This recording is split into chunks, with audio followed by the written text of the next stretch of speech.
तो देखो अपने पास में कौन कौन से चैप्टर्स हैं, मोशन है, force and laws of motion, the third one is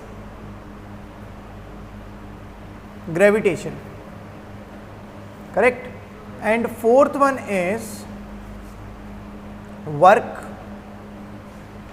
and power, work power and energy, या वर्क एनर्जी पावर, ठीक है ना।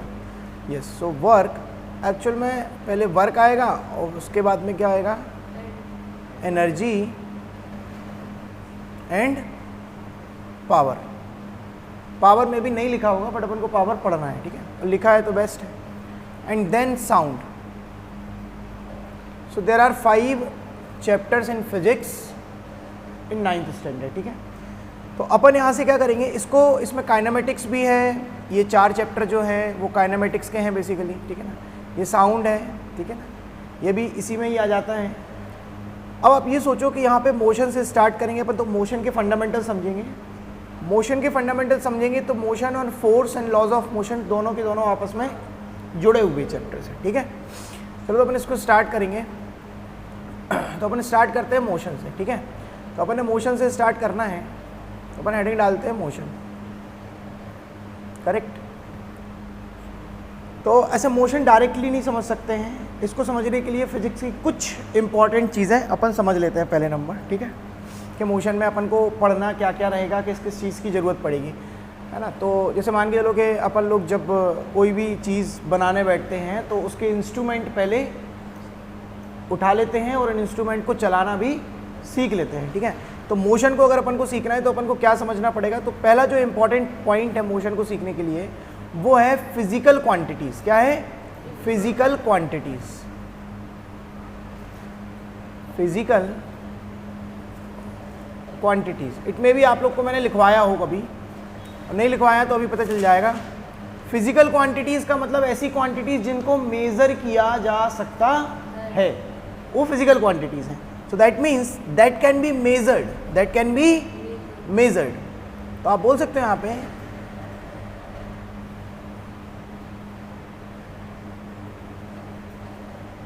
Quantities those can be that those can be measured are called physical quantities. Now they are two types. ठीक है ना। So physical quantities are of 2 types.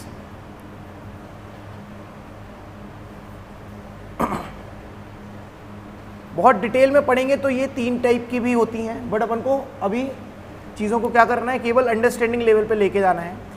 So physical quantities are of 2 types. First is scalar. Scalar quantities and second is vector quantities. Scalar quantities की अगर अपन बात करेंगे तो scalar quantities and vector quantities on which basis we can differentiate both the groups, ठीक है ना.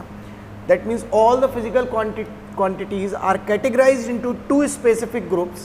First is scalar and second is vector. So on which basis, किस आधार पर, ठीक है.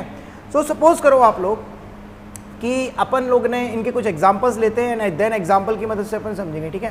तो अपन हमेशा क्या करेंगे, एग्जाम्पल टू रूल चलेंगे. एग्जाम्पल टू रूल, पहले मैं एग्जाम्पल दूंगा और उसके बाद में उस रूल को एक्सप्लेन करूंगा. पहले आपको ये समझना है कि ऐसा होता है कि नहीं होता है, और पहले अपन देखेंगे होता है और देन उसको समझेंगे वाई, ठीक है. तो मान लेते हैं अपन एग्जाम्पल में यहाँ पे डिस्टेंस, यहाँ पे क्या डिस्टेंस, और डिस्टेंस के बाद में यहाँ पे स्पीड भी हो जाएगी. क्या हो जाएगी, स्पीड, ठीक है. Distance, speed, work. वर्क भी एक टाइप की कौन सी क्वांटिटी है, स्केलर क्वांटिटी है, करेक्ट है. प्रेशर,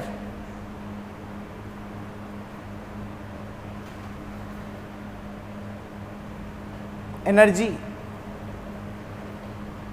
करेक्ट है. जो इस साल आपके में है उन क्वांटिटीज की बात करेंगे अपन मेनली, है ना. तो ये जो क्वांटिटीज हैं all are scalar quantities, correct. Mass, mass भी क्या है, स्केलर क्वांटिटी है, ठीक है ना. And some examples for vector quantities. So now this distance is scalar quantities and इसकी corresponding एक और quantity होती है जिसको अपन बोलते हैं, क्या बोलते हैं, displacement. तो displacement क्या है, वो vector quantity है ना. एक और है speed की वैल्यू है क्या, velocity, ये क्या है, vector quantity है. एक और होता है जिसको अपन बोलते हैं एक्सेलरेशन. क्या होता है, एक्सेलरेशन.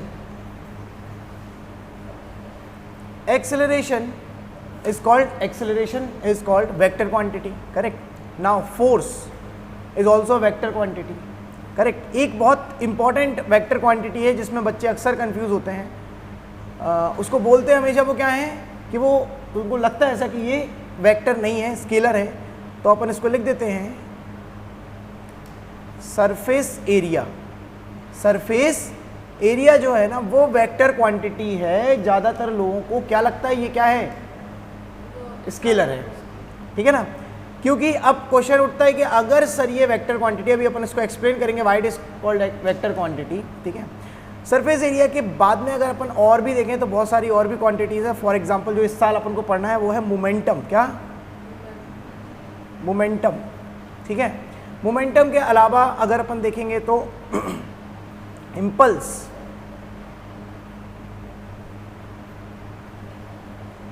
ठीक है ना. इम्पल्स भी वेक्टर क्वांटिटी है ना. यहाँ पे एक और क्वांटिटी आती है टाइम. ये क्या है, नॉर्मल क्वांटिटी है, स्केलर बोलते हैं. So now this distance, speed, work, power वगैरह, ठीक है. तो इन सबको अपन को समझना है, इनकी एसआई यूनिट क्या होती हैं, ये क्वांटिटीज़ हैं क्या. अगर अपन ये सारी क्वांटिटीज़ कर लेते हैं तो हमारा 50% डन हो जाएगा. क्या हो जाएगा, 50% डन हो जाएगा. After understanding all the physical quantities we will understand how to apply them. उनको अप्लाई कैसे करना है, ठीक है ना. तो पहले नंबर अपन इन सारी क्वांटिटीज़ के बारे में एक एक करके बहुत अच्छे से समझेंगे, ठीक है. तो इन दोनों को अपन साथ में ही पढ़ते हैं हमेशा. किन दोनों को, डिस्टेंस एंड डिस्प्लेसमेंट को, स्पीड एंड वेलोसिटी को अपन लोग साथ में पढ़ेंगे, ठीक है. तो अपन साथ में पढ़ते हैं. तो अपन इसमें क्या करते हैं कि अपन स्टार्ट करते हैं यहाँ पे डिस्टेंस और डिस्प्लेसमेंट से. बट उसके पहले हमको एक बहुत इंपॉर्टेंट काम करना है कि अपन को ये समझना है कि on which basis we can differentiate those quantities vector and scalar. तो अपन सबसे पहले यहाँ पे समझ लेते हैं कि अपन को किस आधार पे अपन इस चीज़ को बोल सकते हैं, ठीक है. सपोज करो मैंने यहाँ पे लिखा मास. मास को मैंने बोला है स्केलर क्वांटिटी, और यहाँ पे मैंने लिखा है मान लो फोर्स, और इसको मैंने क्या लिखा है, वेक्टर क्वांटिटी, करेक्ट है. तो बाय, तो सबसे पहले अपन क्या करेंगे, यहाँ पे हेडिंग करेंगे स्केलर क्वांटिटीज़ के बारे में, ठीक है. किसके बारे में, स्केलर क्वांटिटीज़. स्केलर क्वांटिटीज़ को जो अपन हेडिंग करेंगे और इसके बारे में समझेंगे तो क्या होता है, they have only magnitude, they have only magnitude, ठीक है ना. These quantities have only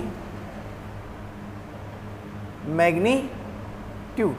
इनके पास क्या होता है, केवल मैग्नीट्यूड होता है ना. अब now the question is what is magnitude, what is magnitude. So it is numerical value with unit, it is a numerical value with unit. How, suppose करो कि आपने क्या किया कि आप एग्जाम्पल के लिए अपन समझते हैं, आप गए मार्केट एंड मार्केट में आपको घर में मम्मा ने बोला है कि you have to buy 5 kg of oranges. So oranges कितने चाहिए अपन को, 5 kg. So this 5 kg is called magnitude, is called magnitude. This numerical value 5 with some unit, some physical unit, SI unit, CGS, MKS, कोई भी unit हो सकती है. So the whole quantity is called magnitude. इस पूरी quantity को क्या बोलते हैं अपन, इस पूरी क्वांटिटी को बोलते हैं अपन मैग्नीट्यूड. तो वो बोल क्या रहा है कि these scalar quantities have only magnitude, only magnitude, ठीक है ना. ओके, तो समझ में आ गया कि फिजिकल क्वांटिटीज़ में केवल मैग्नीट्यूड होता है. नेक्स्ट इंपॉर्टेंट चीज़ है वेक्टर क्वांटिटीज़, ठीक है.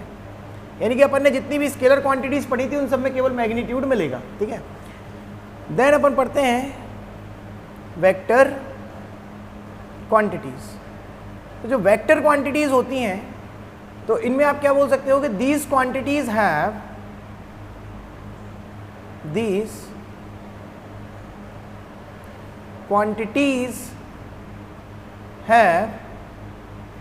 both magnitude and direction, both magnitude and direction. Now the question is, magnitude तो सर समझ में आता है, अभी डायरेक्शन का क्या रोल है ना? तो लाइक डायरेक्शन का बड़ा इंपॉर्टेंट रोल है, आप समझो बात को। फॉर एग्जाम्पल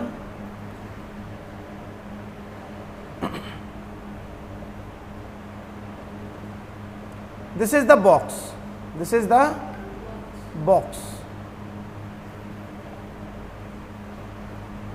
Now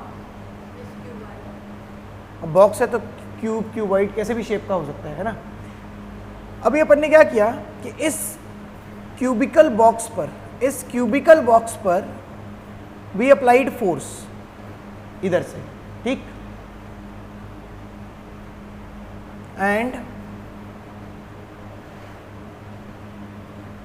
इधर से भी, ठीक है, एंड सपोज इधर से, ठीक है ना। अब जरा सोचो, इधर पे मैंने जब भी फोर्स लगाया, this is F1, this is F2 and this is F3, अलग अलग समय पे लगा रहे हैं अपन, ठीक है। तो जब अपन F1 अप्लाई करेंगे तो this box is shift towards left side, जब भी ऊपर F2 अप्लाई करेंगे तो this box shift downward, F3 applies, so after applying the force F3 this box shift upward, correct. तो यानी कि अगर अपन ने फोर्स अलग अलग डायरेक्शन से अप्लाई किया तो वो जो बॉक्स होगा वो मूव भी अलग अलग डायरेक्शन में करेगा। That means force is a kind of quantity, a kind of physical quantity which act according to direction, आपसे कोई बोले कि इस पे 5 न्यूटन का फोर्स अप्लाई करो, करेक्ट है, एक बॉक्स पे 5 न्यूटन का फोर्स अप्लाई करो, तो अगर आप 9th क्लास में हैं, 9th स्टैंडर्ड में हैं, देन आपके दिमाग में एक क्वेश्चन जरूर आएगा कि किस डायरेक्शन से करना है। भाई उसको आपसे दूर लेके जाना है कि आपके पास लेके आना है, करेक्ट है, ऊपर लेके जाना है, नीचे, जहां कैसे करना है, क्योंकि अब फोर्स इज अ पुल और पुश, तो भाई पुश या पुल करना कहाँ है, करेक्ट है। सपोज करो किसी ने बोला कि डोर खोलना है, उसमें फोर्स अप्लाई करो, तो फोर्स आप अप्लाई करोगे डोर में, तो कुछ डोर पुल होकर के खुल जाते हैं, कुछ पुश होकर के खुलते हैं, कुछ स्लाइड होकर के खुलते हैं, कुछ शटर होती हैं जो ऊपर जाती हैं। So you have to decide the direction first, correct है।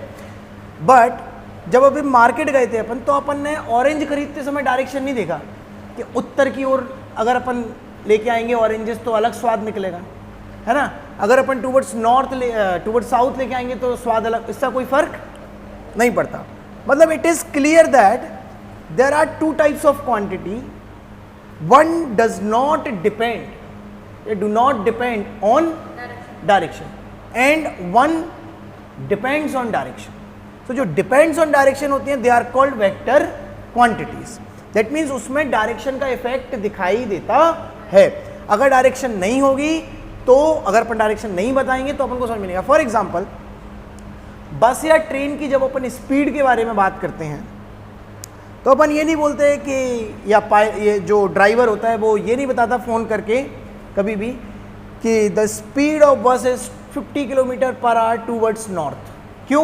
क्योंकि ज़रूरी नहीं है कि बस हमेशा नॉर्थ की डायरेक्शन में ही जाए, रोड है तो मोड़ना पड़ेगा उसको, करेक्ट है। सो ये स्पेसिफिक डायरेक्शन नहीं होती ना ट्रेन, लेकिन है ना मोड़ना पड़ता है। बट अगर अपन एरोप्लेन की बात करें तो एरोप्लेन कोई भी टाइप की हो वो हमेशा सीधा जाती है। कैसे जाती है?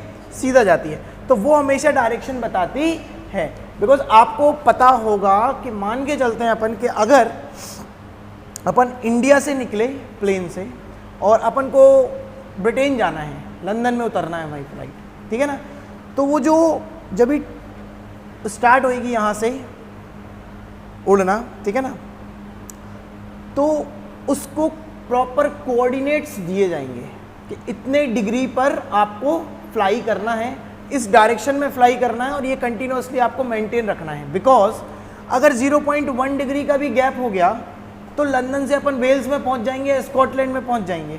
क्योंकि आपको समझ में आता है ना भाई, देखो ये वाले पॉइंट से आप उड़े और आपको जाना था इधर पे, और गलती से आपने हल्का सा एक एंगल पे आप मुड़ गए, बहुत छोटा एंगल, तो लेकिन दूर जाते जाते जाते जाते जाते जाते आप यहाँ पे आओगे और इन दोनों की डिस्टेंस काफ़ी होगी, बिकॉज इंडिया से ब्रिटेन का डिस्टेंस बहुत दूर है।